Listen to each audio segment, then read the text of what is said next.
allí, que se ubiquen, que se coloquen bien los hermanos que nos están viendo. Es un gozo saber que ustedes están con nosotros acá en el mismo espíritu, aleluya, y también la iglesia aquí presente. Romanos 8:21 dice, porque también la creación misma será libertada de la esclavitud de corrupción a la libertad gloriosa de los hijos de Dios. Porque sabemos que toda la creación gime a una y a una está con dolores de parto hasta ahora. Y no solo ella, sino que también nosotros mismos, que tenemos las primicias del Espíritu, nosotros también gemimos dentro de nosotros mismos, esperando la adopción, la redención de nuestro cuerpo. Padre, yo te doy las gracias por esta palabra. Gracias por la preparación que tú antes haces, por el amor que tienes hacia nosotros, Señor. Este pan de vida eterna, Rey, gracias. Reprendemos a Satanás, sus principados, sus potestades, le atamos en esta hora y le reprendemos y le echamos fuera de este lugar. El Espíritu Santo mora aquí en tu casa, Rey, y hace vallado de fuego alrededor de nosotros. Coloca un corazón sencillo, humilde, Señor, para recibir de ti lo que tú tienes para nosotros, Rey. Tú siempre tienes lo bueno, porque todo lo que tú das es bueno, Rey, gracias. Hermano, hemos venido estudiando la redención del cuerpo y lo hemos hecho con base en varias preguntas que quiero recordar esta noche. Una, ¿qué significa la redención de nuestro cuerpo? Dos, ¿por qué es importante conocer y entender bien el tema de la redención de nuestro cuerpo? Tres, ¿qué proceso debe ocurrir para que el cuerpo sea redimido? Y cuatro, ¿qué consecuencias tendrá la redención de nuestro cuerpo? Aleluya. Y mira tú que ya hemos dado varias respuestas y esta noche vamos a terminar con las respuestas finales. En la prédica pasada decíamos que el apóstol Pablo dice que nosotros traemos la imagen del hombre terrenal, la imagen de Adán, que se refiere, hermano y hermana, a la imagen en cuanto al pecado y a un cuerpo sujeto a enfermedad, un cuerpo sujeto a envejecimiento, un cuerpo sujeto a muerte. Yo quiero que volvamos a leer 1 Corintios, capítulo 15, versículo 49. Y así como hemos traído la imagen del terrenal, traeremos también la imagen del celestial. El apóstol Pablo dice que hay una promesa para todo aquel que ha recibido a Cristo como su Señor y como su Salvador. Para todo aquel que permanece en Cristo Jesús, en su fe, en su obediencia. Y esta promesa es que traerá la imagen del celestial, aleluya. En este capítulo 15, hermano y hermana de 1 Corintios, el apóstol Pablo explica la diferencia clara entre el cuerpo terrenal que traemos de ese primer Adán, es decir, nuestro Padre, y el cuerpo celestial que nosotros tendremos por el segundo Adán, que es Cristo Jesús. Pero antes de que podamos describir estas diferencias, yo quiero que recordemos que para traer la imagen celestial debe ocurrir, amados, lo que la Biblia llama la redención del cuerpo. Y esta redención del cuerpo implica dos etapas: la resurrección y la glorificación del cuerpo. Entonces, resolvamos la pregunta: ¿qué proceso debe ocurrir para que el cuerpo sea redimido? Estoy hablando de tu cuerpo, estoy hablando de mi cuerpo. En primer lugar, es necesario que hagamos la diferencia entre lo que es la resucitación en relación con la resurrección. ¿Qué es una resucitación? Te voy a poner un ejemplo bíblico. Cuando el Señor, después de 4 días, hace una resucitación con Lázaro. ¿Quién dijo amén? la diferencia con resurrección. La resurrección de nuestro cuerpo es una resurrección eterna y definitiva. Lázaro después murió. Nosotros no vamos a morir más en la resurrección. Entonces una cosa es resucitación y otra cosa es resurrección. ¿Amén o no amén? Aleluya. Aquí vamos bien. La Biblia narra varios milagros, hermanos, en los que los siervos de Dios y el mismo Señor Jesucristo resucitaron muertos. Y ya tú sabes que estos son casos de resucitación, como la del hijo de la tsunamita en el Antiguo Testamento, o la de Lázaro, la que te hablaba hace unos minutos, o el hijo de la viuda de Naín en el Nuevo Testamento. Mira que estas personas que resucitaron no vivieron la glorificación del cuerpo, para que tú veas la diferencia, sino que solamente el cuerpo físico volvió a la vida. En la resurrección de Dios, en su soberanía, Él es el que puede hacerlo. Esa es la resurrección del Rey, donde esto es aplicado. Nadie puede dar vida sino Jesucristo.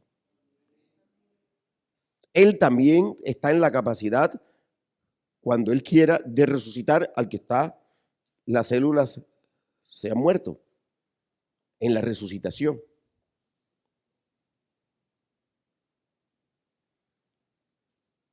El Señor le puede dar aliento de vida a alguien que haya expirado. ¿Quién dijo amén?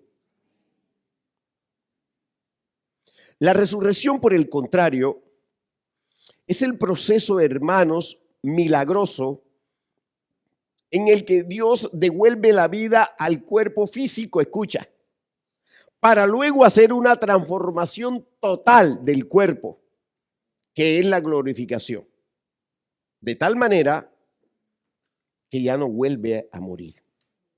Ese es el que estamos esperando nosotros, que nuestro cuerpo sea glorificado. Aún si estamos vivos, tiene que ser transformado y glorificado también. Transformado y glorificado. No sabemos qué kairos, o no sabemos cuál es el tiempo del Señor en eso que manifiesta la palabra. Es decir, cuando se produzca la tocada de la trompeta que nos va a hacer levantar. ¿Y de qué manera vamos a regir nosotros? Donde se dice a través del apóstol Pablo que los que durmieron van a resucitar primero. Hay resurrección en ellos. Y juntamente después, ya ellos resucitados, nosotros seremos levantados. Está claro esto, hermano. No sabemos cuál es el tiempo allí. Pueden ser milésimas de segundo, puede ser, no sé. Eso no lo deja bien claro la palabra. Es un tiempo reservado para el Señor y para nosotros. Cuando acontezca lo sabremos. Amén. El primero que experimentó la resurrección de un cuerpo glorificado fue mi amado Maestro Jesús. Por eso la Biblia enseña que Él es la primicia de la resurrección. Esto me gusta mucho. Él es la primicia, es decir, el primero que resucitó en resurrección. Primera de Corintios 15:20 dice, mas ahora Cristo ha resucitado de los muertos, primicias de los que durmieron es hecho. De tal manera, hermano, que la evidencia del significado de resurrección, como volver a la vida para más nunca ver muerte, aleluya, la encontramos explicada por el mismo Señor Jesucristo cuando los saduceos le pusieron tropiezo con el fin de demostrar que no existía la resurrección de los muertos. Quiero que te vayas al libro de Lucas 20, versículo 27. ¿Lo tienes? Llegando entonces algunos de los saduceos, los cuales niegan haber niegan haber resurrección le preguntaron, diciendo: Maestro, Moisés nos escribió: si el hermano de alguno muriere teniendo mujer y no dejare hijos, que su hermano se case con ella y levante descendencia a su hermano. Hubo pues 7 hermanos, y el primero tomó esposa y murió sin hijos, y la tomó el segundo, el cual también murió sin hijos. La tomó el tercero, y así todos los 7, y murieron sin dejar descendencia. Finalmente murió también la mujer. En la resurrección, pues, ¿de cuál de ellos será mujer, ya que los 7 la tuvieron por mujer? Entonces, respondiendo Jesús les dijo: los hijos de este siglo se casan y se dan en casamiento. Mas los que fueren tenidos por dignos de alcanzar aquel siglo y la resurrección de entre los muertos, ni se casan ni se dan en casamiento. Ya le respondió: porque no pueden ya más morir, pues son iguales a los ángeles y son hijos de Dios al ser hijos de resurrección. Este pasaje es verediano, este pasaje. El Señor aquí lo ha explicado clarito. Ha abierto las escrituras así, mire. Te voy a mostrar cómo las ha abierto así, ve. Quiero explicarte este pasaje para que se te quede grabado. Así podemos entender mejor el tema de la resurrección. Lo que primero quiero que recuerdes tú es que los saduceos negaban que hubiera resurrección, como dice el versículo 27. Pero también negaban la existencia de los ángeles, eran impíos, perversos. ¿Cuáles eran los religiosos de la época? Los saduceos y los fariseos. Ambos grupos religiosos eran mundanos. Son los mismos grupos religiosos que han existido en todas las épocas, hermano. Tienen el poder. En ese tiempo no había televisión, pero me imagino que tenían otro tipo de poder, dominio. Dominio a nivel político, dominio a nivel económico, acomodamiento, todo. Siempre los sistemas religiosos han existido. Ya ustedes saben que el Señor no le come cuento a eso de religión. El Señor no quiere saber nada de religión. El Señor está hablando de su iglesia y está hablando de arrepentimiento y de santidad. Así pues que estos grupos religiosos han existido siempre. Ahora mismo, ¿quiénes son los grupos religiosos? Pues los grupos religiosos ahora mismo son el Vaticano, ¿verdad? Que es un estado y donde llega el Papa le hacen honores del presidente del Vaticano, pues político, pues. Ese varón es un impío. Y se tiene que arrepentir, porque si no se arrepiente, hermano, hace rato que tiene la cabeza y los pies metidos en el infierno.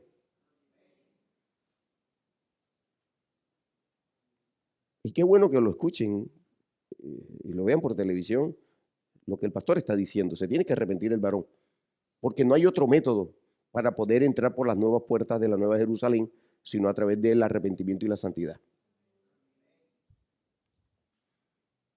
Siempre han existido grupos religiosos, siempre han existido esas miserias en el alma de los hombres que de antemano ayudan a que los demás se vayan al infierno. Otras religiones, hermano, muchas religiones musulmanas, todas esas religiones, son puras religiones, puro invento de los hombres. Sin Cristo es imposible ver al Padre. Y nosotros en eso tenemos que ser categóricos, en eso tenemos que creerle a la palabra de Dios. El Señor, ¿por qué la dejó escrita? Porque la iban a desfigurar muchos. Los testigos de Jehová iban a hacer una Biblia, los mormones iban a hacer otra Biblia. Ese poco de gente religiosa que tiene poder económico. Algunos le venden el alma al diablo para tener poder económico. Y por supuesto el diablo, como se apoderó de todas las cosas que el Señor le dio a Adán para que señoreara, pues entonces el diablo hace cancha para decir yo tengo, ¿verdad? Pero el diablo no tiene nada, está condenado. Estamos esperando el tiempo exacto. Dentro de poquito lo van a amarrar, ya sabe que se tiene que quedar quietecito 1000 años. Y no va a poder hacer nada, va a estar quietecito así, como un cachorrito. Después lo van a soltar al final del milenio. y empieza otra vez a hacer lo que ha hecho siempre, el fastidio que le produce el ser humano, la envidia que le tiene el ser humano y el anhelo de que el ser humano le acompañe en el infierno, porque el infierno fue diseñado para él y la tercera parte de ángeles, ahora demonios que él contrató. Está claro eso, ¿verdad? Entonces lo que te quiero decir es que los sistemas religiosos siempre han existido, como si fuera alguna novedad. A la gente le gusta la religión, a la gente le gusta que la engañen, a la gente le gusta que le hablen de lo que tiene aquí en el corazón. Aquí en este mundo lo que este mundo ofrece es pecado y el pecado transfiere muerte. A la gente le gusta vivir en la muerte. La gente no quiere la vida porque Jesucristo le dice, aquí está la vida, aquí está la muerte. Te digo que escojas la vida y ellos escogen la muerte. Cada hombre quiere buscar su manera de vivir y viven arranchados en los sistemas de costumbres y maneras agradables de vivir, pero que son mundanas y que conllevan a pecado y a muerte. No se quieren desprender de eso. Alguien le tiene que decir, despréndete, despréndete porque te vas a ir al infierno, arrepiéntete. Alguien tiene que producir una voz de estruendo para que aquel impío escuche. Porque aquí nosotros, como tenemos sistemas sanguíneos, entonces la sangre nos duele y decimos, ay, yo no voy a hacer eso. Hermano, pero si no haces eso, le estás pegando un empujoncito para que se vaya más rápido para el infierno. Ahí es donde juega un papel importante de que no andes ni en emociones ni en sentimientos de sistema sanguíneo, porque cuando tu cuerpo sea glorificado, no vas a necesitar sangre para vivir. El Cristo de la gloria te embadurnará de vida. Dale la gloria a Dios por eso.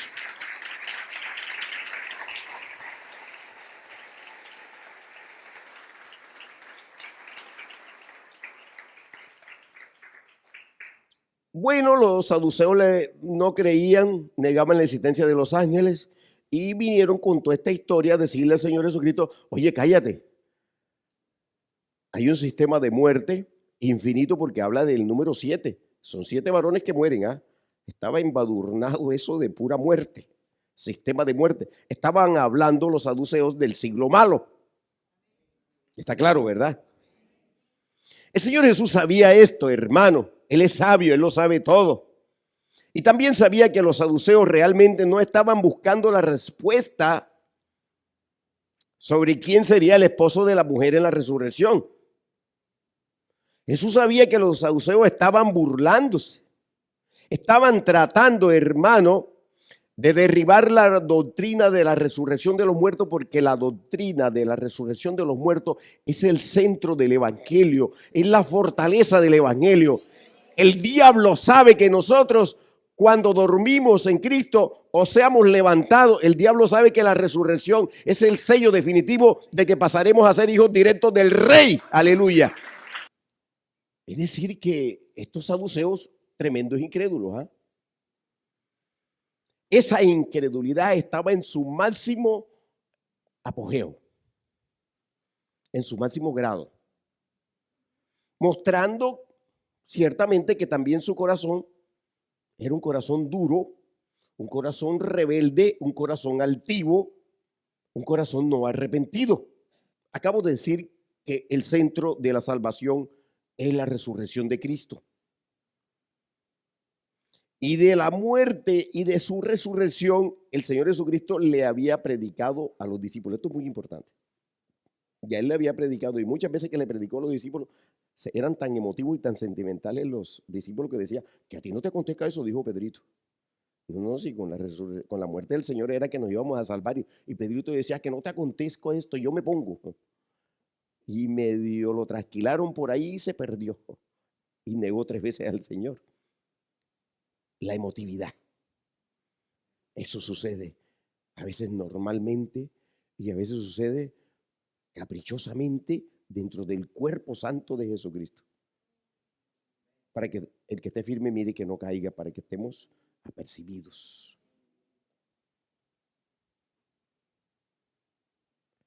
Observen ustedes que los saduceos Estaban diciéndole al Señor, estoy describiendo y explicando lo que acabamos de leer. Estaban diciéndole al Señor Jesús algo así como, la resurrección no existe, Jesús, deja la cosa. Por tanto, tú nunca vas a resucitar y por lo tanto tú mientes al decir que eres el Salvador.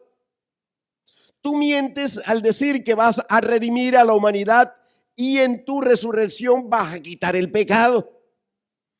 Todo esto es mentira. Así hablaban los saduceos. Yo quiero que vea la dimensión, hermano. Mire cómo el Satanás saca la lanza. Cuando va a atacar es despiadado. Yo quiero que vea la dimensión del ataque de los saduceos, hermano, para que entienda bien la respuesta que le dio el Señor Jesucristo.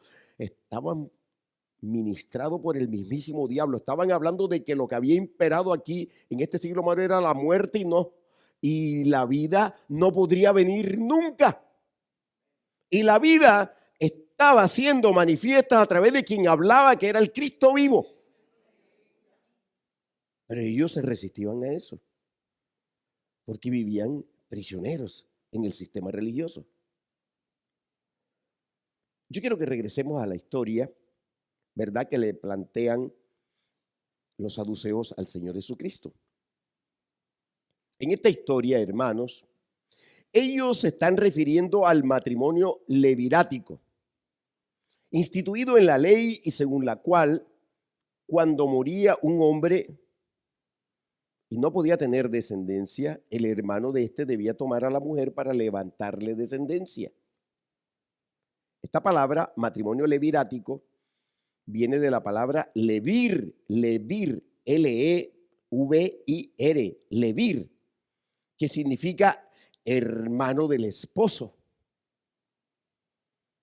En el matrimonio levirático se establecía que la muerte era la única condición para que aconteciera el darse en casamiento. ¿Usted me está siguiendo? Es decir, volverse a casar. De tal manera que los saduceos estaban describiendo una situación que no se refería a casarse, sino a casarse y darse en casamiento. Es decir, la palabra completa, casarse y darse en casamiento, no en casarse. Porque el casamiento lo hizo Dios, Adán y Eva, lo instituyó el Señor.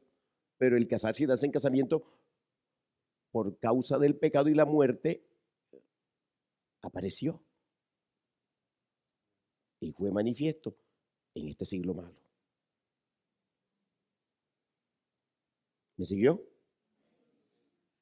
Observe usted un detalle que en la Biblia esta expresión completa se aplica al matrimonio levirático y al divorcio. Pues en ambos casos ocurría el casarse y darse en casamiento. Pero es necesario, hermanos, aclarar que este no fue el plan de Dios desde el principio, cuando creó al siervo Adán y a la sierva Eva. Pues sabemos que los casó para tener un matrimonio y tener descendencia santa por la eternidad. ¿Quién dijo amén? Por eso el Señor Jesucristo dice en Lucas 20:34, búscalo por favor. Entonces, respondiendo Jesús les dijo, los hijos de este siglo se casan y se dan en casamiento. Estoy hablando del siglo malo. El Señor está diciendo que la práctica de casarse y darse en casamiento es de los hijos de este siglo, refiriéndose al tiempo humano, desde la caída hasta el momento en que acontezca la resurrección de los muertos en Cristo Jesús, los cuales ya no pertenecerán a este siglo. Y mire usted que la expresión que usa mi Señor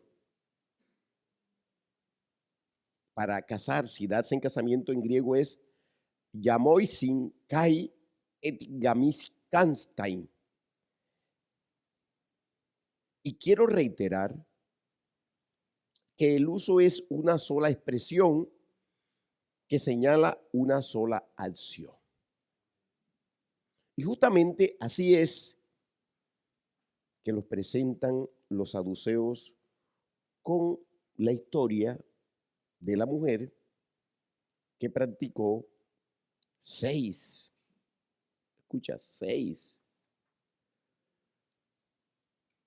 veces el casarse y darse en casamiento.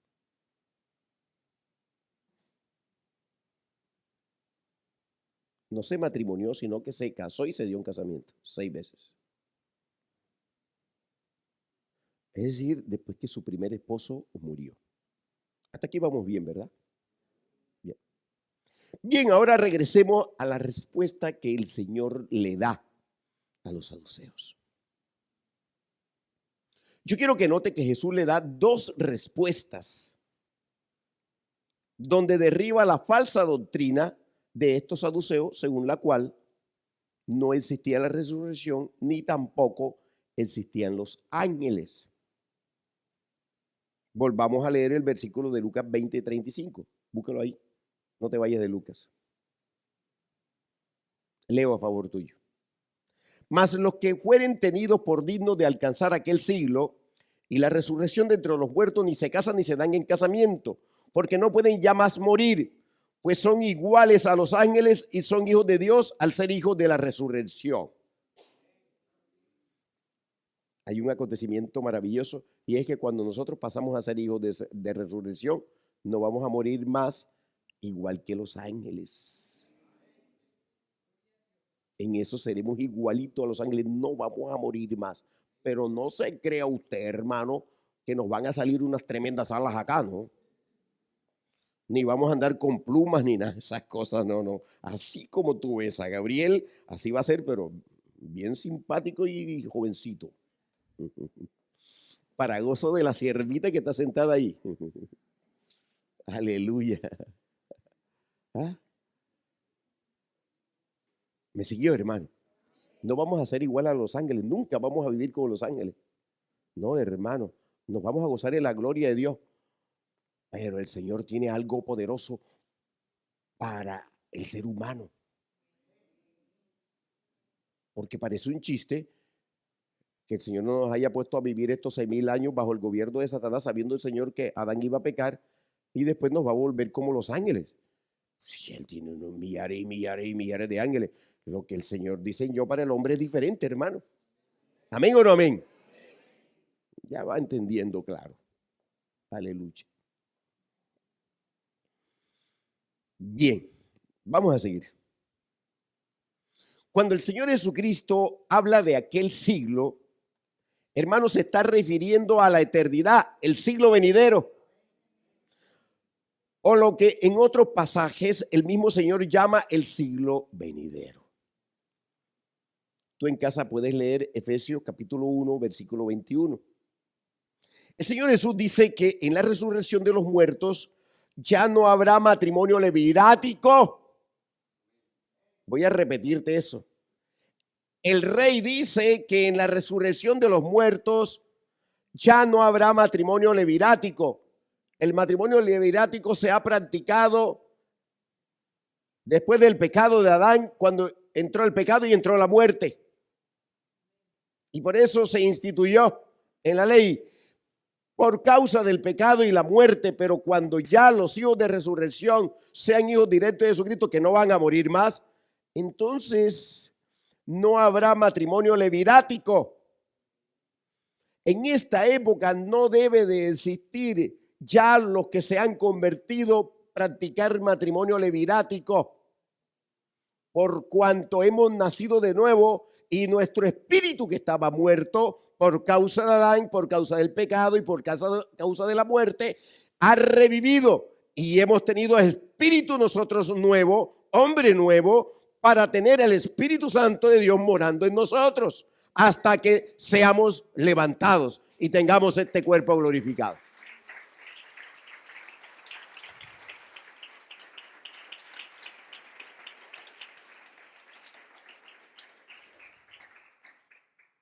En otras palabras, hermano, ya no habrá divorcios. Quítese esa palabra de la cabeza, el divorcio. Esto va para los pastores también. ¿Ah? cuando ya tienen 40, 50 años y entonces ya la esposa ya no la ven así como con la piel tersa, entonces miran para donde están el grupo de alabanza de 18 y de 20, el Señor dijo que era ella. Y entonces el Señor dice, el Señor me dijo que me la iba a dar y me voy a casar. Impíos, impíos fornicarios. Así como te lo digo, si tú estás viendo, pastor, fornicario, arrepiéntete de eso. Hoy no te vas a ir al infierno si estás casándote y dándote en casamiento. Aleluya. Ya no habrá divorcios. Es decir, ya no existirá la práctica de casarse y darse en casamiento. Aleluya. Por cuanto la muerte era la única causa, escucha bien, para que esto ocurriera y en los que vivan la resurrección de los muertos ya no van a morir nunca más. El Señor dice, porque no pueden ya más morir, pues son iguales a los ángeles y son hijos de Dios al ser hijos de la resurrección.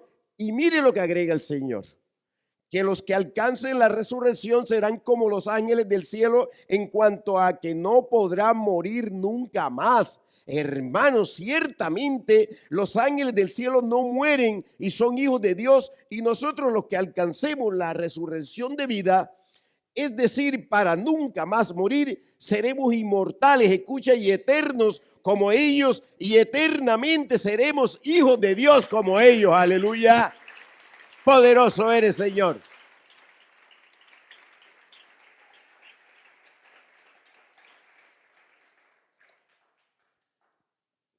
Usted sí está viendo la tremenda promesa que tenemos. Como para que el diablo nos venga a espantar y así con una pluma nos venga a sacudir ofreciéndonos cosas de ahora que se van a quemar. Yo quiero resaltar, hermano, que el siervo Lucas nos explica bien que la comparación que hace el Señor con los ángeles es en cuanto a la inmortalidad y en cuanto al título hijos de Dios. Esto es muy importante. Mire que en su respuesta Jesús le está diciendo a los saduceos dos verdades poderosas que ellos no creían y que negaban de todas las formas. La primera verdad es que sí habrá resurrección de muertos. ¿Amén o no amén? Oh, eso es el centro, hermano, de nosotros. Si no hay resurrección, no hay nada. Es decir, todo este evangelio sería inútil. Aleluya. Y que sí existen los ángeles. Con estas dos poderosas verdades, escuche bien, estaba afirmando que Él, Jesús, vino a vencer la muerte, aleluya, que resucitará, que su resurrección es la base de la esperanza. Esta parte me gusta mucho. La esperanza, hermano, de todos los que creen en Él, que es la resurrección. Habrá transformación del cuerpo, escuche, que en la resurrección se sellará para siempre el título de ser hechos hijos directos de Dios. Aleluya. Te leo Apocalipsis 21:7. El que venciere heredará todas las cosas y yo seré su Dios y él será mi hijo. Aleluya. Si tú todavía no te sientes hijo de Dios, por favor, sacúdete. Inténtalo de todas las formas de que tú sepas que verdaderamente eres hijo de Dios. Estas verdades, hermanos, son pilares del evangelio. Ese evangelio poderoso que dejó nuestro Señor Jesucristo. Y son nuestra esperanza, hermanos. Sí tenemos esperanza. No nos da temor la muerte física. No, no, no.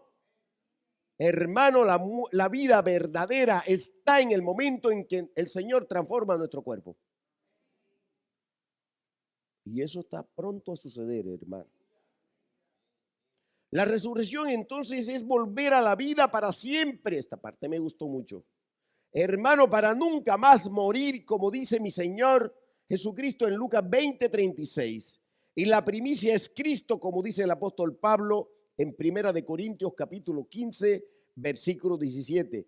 Y si Cristo no resucitó, escucha bien esto o léetelo conmigo. Y si Cristo no resucitó, vuestra fe es vana. Aún estáis en vuestros pecados. Entonces también los que durmieron en Cristo perecieron. Y si en esta vida solamente esperamos en Cristo, somos los más dignos de conmiseración de todos los hombres. Mas ahora Cristo ha resucitado de los muertos, primicias de los que durmieron es hecho. Aleluya. Está comprobado que el Señor se levantó, así como nos levantaremos nosotros. El que no se ha arrepentido de los pecados y no ha recibido a Cristo como su Señor y Salvador está muerto en sus delitos y pecados, hermano. Y cuando muera, irá al infierno. ¿Quieres que maquille eso? Eso no se puede maquillar. Se va al infierno. Así como lo estás oyendo. El que insiste en pecar se va al infierno si no se arrepiente. No resucitará para vida. Si tú quieres la resurrección de vida, hoy te invito a que recibas a Cristo en tu corazón, porque Él volvió a la vida y porque Él vive, nosotros viviremos. Dale la gloria a Dios, aleluya.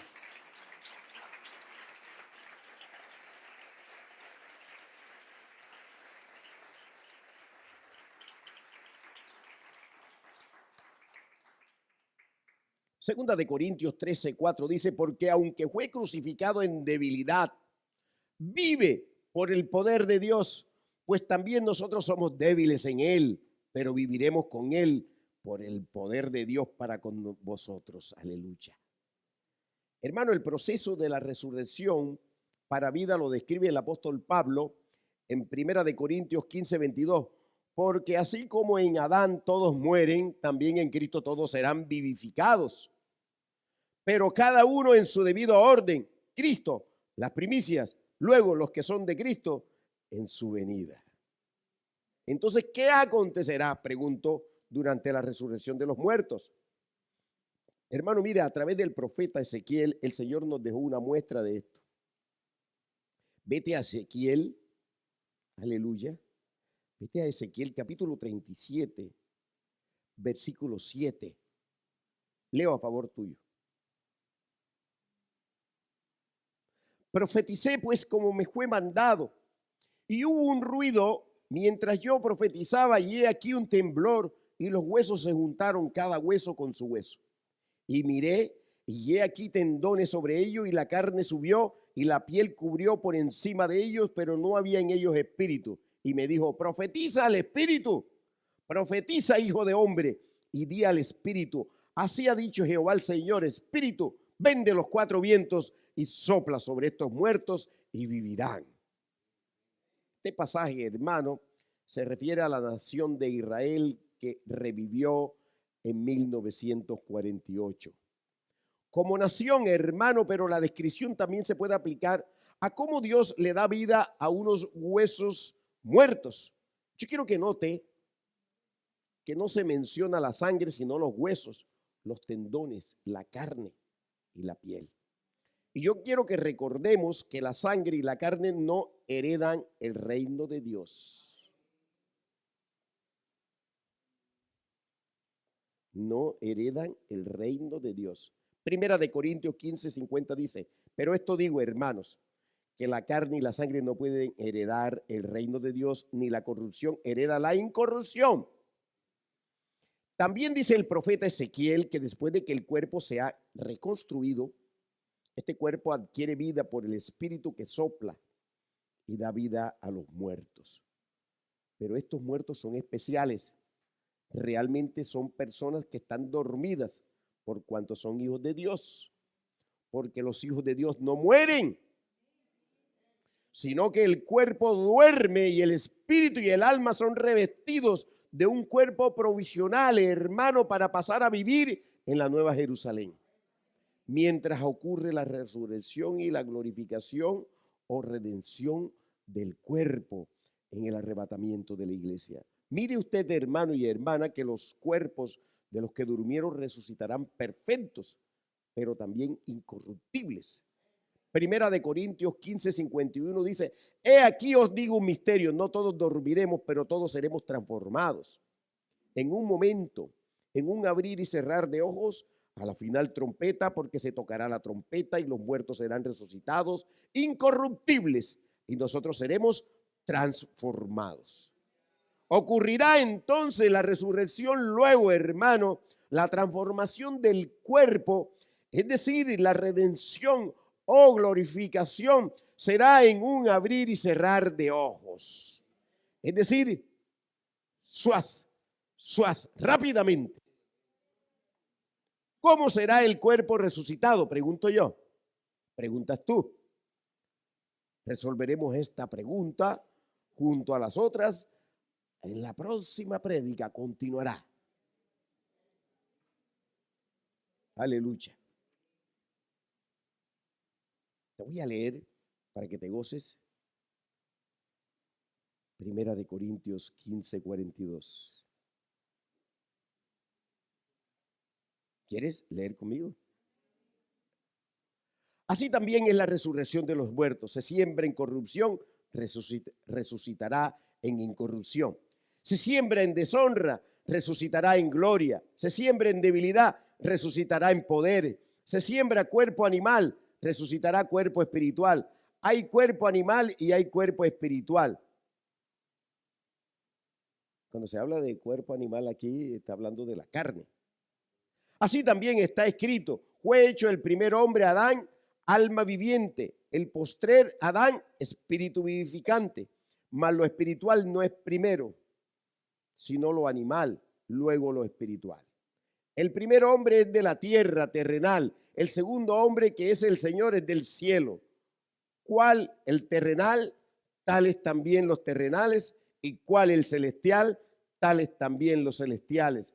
Y así como hemos traído la imagen del terrenal, traeremos también la imagen del celestial. Pero esto digo, hermanos, que la carne y la sangre no pueden heredar el reino de Dios, ni la corrupción hereda la incorrupción. Y te voy a dar como un esquemita, aquí te lo voy a leer, aquí bíblico. En la primera parte es el Adán caído y en la segunda parte el Cristo vivificado. En Adán caído se siembra en corrupción, en Cristo se resucitará en incorrupción. En el Adán caído se siembra en deshonra, en Jesucristo resucitará en gloria. En Adán el caído se siembra en debilidad, en Jesucristo resucitará en poder. En Adán caído se siembra cuerpo animal, natural. En Cristo resucitará cuerpo espiritual. En Adán caído el terrenal, tales también los terrenales. En el Cristo vivo, cual el celestial, tales también los celestiales. En el Adán caído la imagen del terrenal. En el Cristo vivo la imagen del celestial. En el Adán caído la carne y la sangre. En el Cristo vivo el reino de Dios. En el Adán caído la corrupción. En el Cristo vivo la incorrupción. Esa es la gloria de Dios y es el cuerpo que el Señor quiere para cada uno de nosotros. ¿Te vas a pegar o no te vas a pegar a las faldas del que te lo va a dar? Él dentro de poquito, hermano, viene a entrar por esa puerta. Yo le he pedido al Señor que nos encuentre aquí toditos y nos levante, hermano, y no se quede ni uno. Alabado sea el Señor. Dale la gloria a Dios.